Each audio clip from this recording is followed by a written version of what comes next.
आणि त्या आंबड फाट्याला जो पूल झाला हे इथं समोरच आहे आंबड फाटा बर का. त्याचं पाणी जातच नाही लवकर. त्या मोऱ्या टाकल्या, त्या मोऱ्या पूर्ण बुजाल्या आणि त्या मोऱ्या जेव्हा या पाण्याचं प्रेशर होतं त्यावेळेस ते पाणी हळूहळू जातं. हे माझं दरवर्षी मला असं सर. किती वर्ष असं होतं आपलं?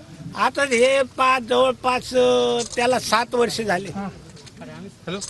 प्रत्येक वेळेस होतं? प्रत्येक वेळेस होतं. तुम्ही तिथं पूल पाहणं साहेब, हे मोठा लिंब दिसतो ना तिथंच पूल आहे. हा इथं तुम्ही ते पुलाची व्यवस्थाच नाहीये. ते पूल जे नाल्या टाकल्या त्याच्यावर पूल नाही, भिंत नाही, काय नाही. ते पाणी रुकतं तेव्हा याचं प्रेशर होतं या पाण्याचं. त्यावेळेसच पाणी जातं आणि 3-3 दिवस या वावरात पाणी असत राहतं. आता हे शनिवारी पाऊस झाला, सोमवारी मी पोळा होता म्हणून पोळ्याला इथं माझं देव आहे या लिंबाखाली. तर ही चप्पल माझी खाली, चप्पल माझी तिथंच राहिली वावरात. तुम्हाला देखील मला नारळ फोडता आला नाही, फसलो मी. हो आज चप्पल माझी सायकलवर आहे साहेब.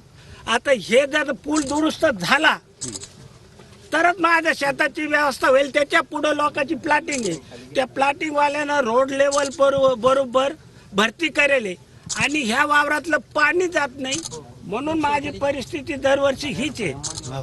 तर मेहरबानी करून साहेबांनी माझे जी आहे ते पूल, तो पूल कधी दुरुस्त केला आणि त्या पुलातून जर पाणी गेलं तर माझं ही दरवर्षीची जी बिमारी आहे ती हटून जाईल. हा विषय बघा ना जरा, हा प्रॅक्टिकल विषय आहे जरा पुलाचा, तो जरा आपल्याला सोडवणं गरजेचं आहे. आता त्या लोकांना सांगितलं, त्यांचे कर्मचारी येते ते म्हणले ते अधिकाऱ्यांना जाऊन सांगा आमच्याकडून होत तुम्ही पुढे या ना. करू शकत नाही.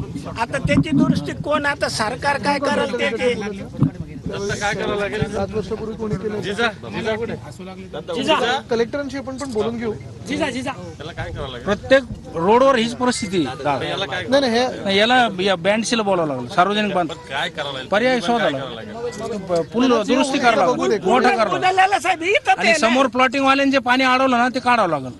पाणी त्यांनी रोडनं पाणी काढायला पाहिजे ना. त्यांनी रोडनं पाणी काढावं लागलं प्लॉटिंग. आणि हे पाणी माझ्या वावरात यांची ताकद पुरत नाही शेतकऱ्याची. आता मी गरीब माणूस काय करणार आहे. ठीक आहे, यांचं नोंद करून घ्या. मी स्वतः कलेक्टरांशी बोलतो. हो साऱ्या 3.25 एकर मध्ये कपाशीचे शेळके मामा तिकडे वावर आहे, अर्धे इकडे रोडच्या. मागच्या वर्षी पण पाणी असंच तुंबलं होतं? हो किती निघालं होतं त्याच्यामध्ये 10 क्विंटल कापूस निघाला होता या वावरामध्ये. किती एकर मध्ये? 1.25 एकर मध्ये. वाईट परिस्थिती आहे एकदम वाईट. काही काही आपण पाहताय.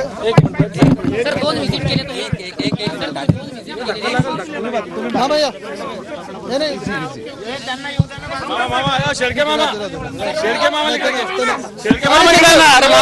त्यांचा चष्मा मामा इकडे या तुम्ही. मामा इकडे या. मामा या. मी लागू देणार.